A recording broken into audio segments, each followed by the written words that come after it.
Yes, yes. Woo! Welcome to Defeated Tragedy to Triumph. We back. All right? This Sunday, tune in. Tune in, 6 o'clock. I got my man Bo right here. Bo Seville from Boston Road. He got a story to tell y'all. All right? Hey, yo, Bo, you got a story? You defeated tragedy to triumph? Absolutely. All right. Yeah. My name is Bo. I'm Michael Coates. I'm from B Road. I'm 56 years old. Okay. I grew up in the streets at a young age. Pull the mic up. Pull the mic up to you. Yeah, there you go. I grew up in the streets at a young age, and I didn't have nobody to tell me, to go to bed or to do homework. My grandmother, she went to bed at 6:30, 7 o'clock, and Thank you. got up at 4 in the morning to go to work. Mm-hmm. And I basically just drifted through school, and I didn't start getting left back into the 7th grade. Mm-hmm. And then after that, I got left back once in the 7th, and then in the 8th grade, I was in a truant class. And then I made it to the 9th grade, which I was in for 4 years in a row, because I used to go there, talk to the girls, and then cut out, and then go hustle. What school we talking about? Evander Childs. Okay, Yeah. on Gun Hill Road, Evander. Okay, so you say you was there for 4 years in a row. 4 years in the 9th grade. Wow. But I do have a GED.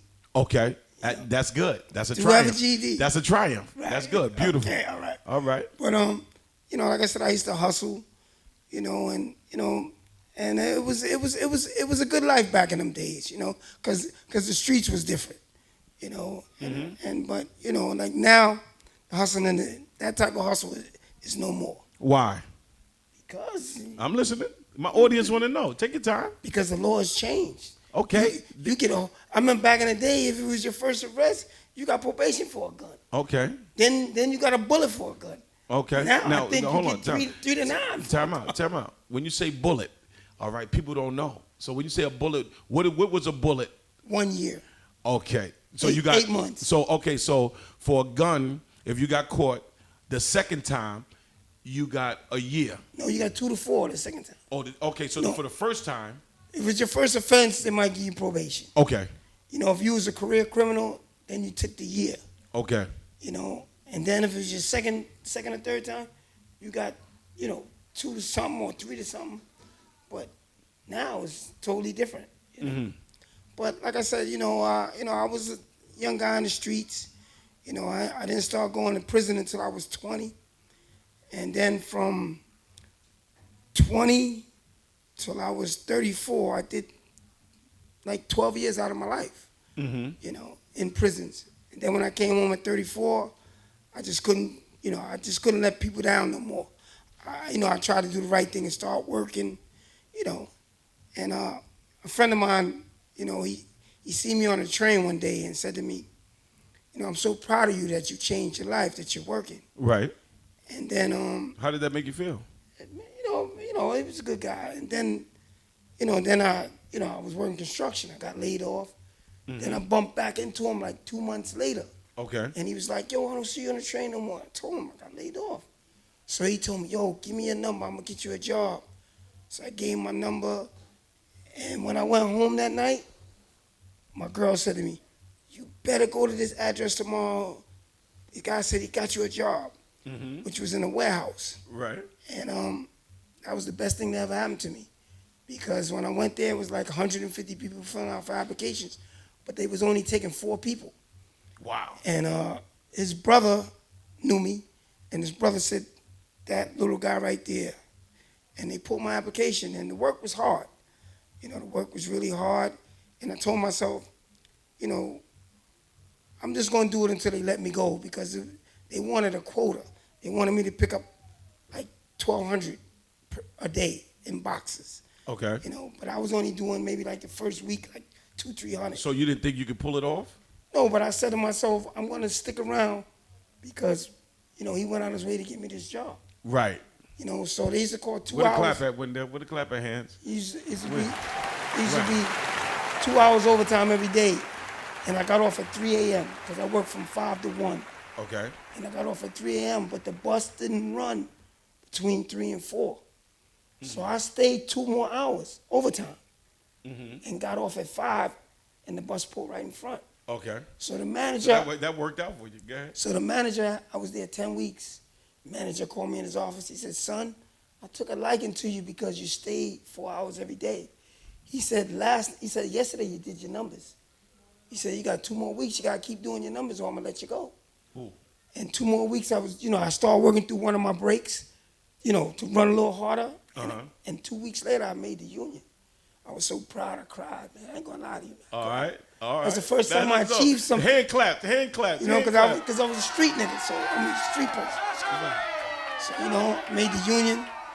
So, I was there, like about 10 months. And some African cat, said some slick shit to me one day, punched him in the face. Wait, hold on. Wait a minute, Bo. You on the job. What do you mean some African cat? You know how some people don't know how to talk to people. Okay. He said some slick shit, man. I was out maybe a year. Mm-hmm. And I took it the wrong way and I punched him in the face. And the sad part was when I went home, my girl, she laughed and told me, you let some dude take you out of character and you lost your job. Okay, so you lost your job in the process. No, right. Oh. Right, because he told.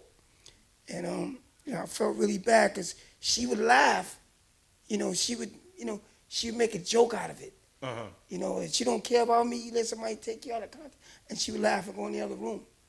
So I was out of work maybe about 2-3 weeks. Before I got another warehouse job. Okay. One thing about the warehouses, guys don't understand that warehouses is a trade. Mm-hmm. Once you learn how to select, you can select anywhere. Okay. You know what I'm saying? And and everywhere they got warehouses. Mm-hmm. Because people want to store large quantities of merchandise. Right. So they got warehouses. You know what I'm saying? And like I so said, you saying the warehouse they hiring is work out there. All right. So that's what you letting them know. All you gotta do is be as honest on that application. Don't lie about nothing. Okay. And they'll hire you. Because I got guys at my job. I work for Crasdale Foods. All right. See on my shirt? I work for Crasdale Foods. And you got guys there with ankle bracelets on. So they taking, okay. That's because good. they get a tax break for everybody they hire. Mm-hmm. So they try to hire like 500 people a year. Okay. You know what I'm saying? And like I said, the warehouse is paying good money now. My warehouse starts you at $17.50. Mm-hmm. That's what they start you at. And if you make the union in a couple months, you go to $19. It's good money now in the warehouses. Right. You know what I'm saying? And but it's hard work. Okay. And the time go by fast. And the good thing, I work in the afternoons. I work from 12:30 to 9 p.m. Mm-hmm. So you don't spend no money at that time. Okay. You spend money in the afternoons. People that get off at 9 to 5, mm-hmm. that's when you spend your money. Or 7 to 3, that's when you spend money after work. So the hours you work, those are saving hours? I can save. I save. Okay. And like I said, I work in a warehouse. Dudes get their hustle on. Dudes go down to the garment district. Get socks, shirts. Watches. Come to the job because we get paid every week, and you sell it. You try to. Hold on. I know when we hang out, I know you mentioned the credit union to me before. Like talk about that. Because a lot of people our age, younger, they don't know about the credit union. Well, the credit union is something beautiful. That's something that's, that's affiliated with the job. You could save $20 a week, or you could save like me, $500 a week. Mm. I save for my retirement. Okay. I live off the hustle and I save my check. Mm-hmm. That's what a lot of young guys need to try to focus on. Either you save the hustle, or you live off the hustle and save your check, or you live off your check and save the hustle. Okay. Because you got to try to save. You got to always think about tomorrow. Got you. You know what I'm saying? And that's where it's at. You hear that, people? You got to what? You got to save. You got to think about tomorrow. Yeah, Okay. And you got to always, try to, take care of your fam. Because when you take care of your fam, God takes care of you. That's right. That's what's up. Yeah. Okay. Now that beautiful daughter of yours, that truck you bought, you showed me. Well, I like I said, I wanted to buy myself a truck, but before I got myself a truck, I went half on a truck with my daughter. Okay. You know, and she had just had a baby, and she was on paternity leave still. So I told her to take my $20,000, put 15 down on the truck, put the other 5 in the bank until you start working. Right. You know, use my money. You know, pay the monthly payments. You know, and the crazy part was, she got 0.9 interest rate. You know, and that was beautiful. That was less than 1%. So that's basically like, if the bill was $500 a month, then she had to pay $512. Yo, so I'm glad you came today to let people know, because they got men down on some other shit with the kids. You understand? They're like they don't do. And to hear you say you bought your daughter a truck. Yeah, because I didn't want nobody to be like, oh, well, I got 2 kids and I don't got a car. So I helped her get her car first. That's a good thing. She got a 2020 Pilot, and I bought me after I got hers. After I gave her money, I went and got me the 2020 Passport. Now, I happened to got mine first because I went looking for her and seen mine's there. Okay. And, you know, I made a good deal, you know, and I got mine first. And I told her, the manager, that I'll be back in 1 month on Father's Day weekend with my daughter. And we came back and we got her Pilot, you know, 2020 Pilot. Okay, cool. You know, so, you know, it worked out. You know, but like I said, you know, what you need to do is, like I said, you got to try to, you know, work and hustle, you know, because you live off one, you got to try to save the other. That's the main. Okay, so when you say advice when you say hustle, all right, somebody, I don't want them to get the wrong idea. A hustle could be what? Well, you know, drugs is legal now. Weed is legal now, so that hustle is going now. Okay. You know what I'm saying? But, you know, like me, I hustle money. You know what I'm saying? I hustle money at the job. Okay. I got 100 people on my shift, like 20 guys every week, you know, needs money, you know. Okay. You know, so, you know, I lend a guy $100. He gotta pay his phone bill. Let's just say he paid rent, he bought food, you know, he had to fix his car. Okay. So now his money's low. So he come to me, yo, I need $100 to get back and forth to work, you know, car fare, you know, okay. lunch. I lend him the 100. When he gets paid on Thursday, he gives me back my 100 plus $20. That ain't bad. That ain't bad. That ain't bad. You know, and I got 20 dudes giving me money like that, so, you know, it balances out. I make a few dollars. Right. You know, like I said, I live off the hustle and I save my check. Gotcha. You know, but like I said, you know, it's all types of hustles. You know, you could, like I said, you go down the garment district, you could buy some T-shirts, you could buy some socks. Right. Let me hear it. Let me hear it. You know, if a pack of socks costs you $3, you bring it uptown, you sell it for $6. As long as you doubling your money, you're good. And if that right there is going to keep you out of prison, that's the way to go. No, but I'm saying that's the hustle. Right. But you gotta try to find it. Like I said, Hunts Point Market. People don't know that's the biggest food terminal in the world.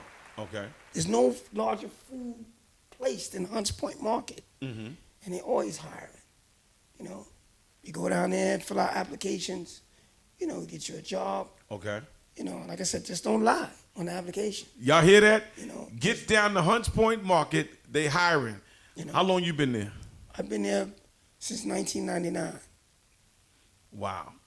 And since 1999, you've been there. And after you lost the job, this is what you picked up. I worked in Freshtown and got into an altercation with a guy and lost that job. And then I went across the street and I was working in Nebraska lawn. And boy, it sounds like you might need anger management. This sounds like the second beef. No. It was, you know, the guy told me suck his dick. Who you talking to me? And I slapped him, you know. Right. It happened, you know. Like I said, I was in my 30s then. Okay. You know what I'm saying? You know, and like I said, when I went home, my girl was making jokes about it and laughing and going in the other room. That hurted me more than if she yelled at me. You know what I'm saying? It's a belittle.